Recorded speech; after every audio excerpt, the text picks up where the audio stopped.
சுப்பிரமணியன் அவர்களுக்கும், வடசென்னை பாராளுமன்ற உறுப்பினர் மாண்புமிகு டாக்டர் கலாநிதி வீராசாமி அவர்களுக்கும், மாதாவரம் சட்டமன்ற உறுப்பினர் மாண்புமிகு சுதர்சனம் ஐயா அவர்களுக்கும், நாங்குநேரி சட்டமன்ற உறுப்பினர் மாண்புமிகு ரூபி மனோகரன் அவர்களுக்கும் நன்றியும் வரவேற்பும். We welcome our cardiothoracic surgeon Dr. Musa Kumbhi and our beloved Dr. Ashwani Latha, our interventional cardiologist.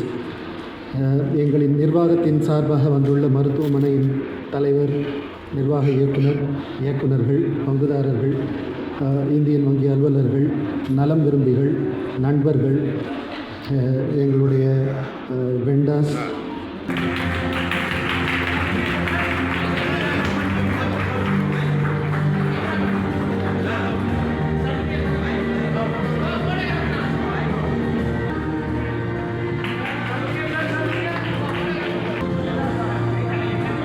Madhavaram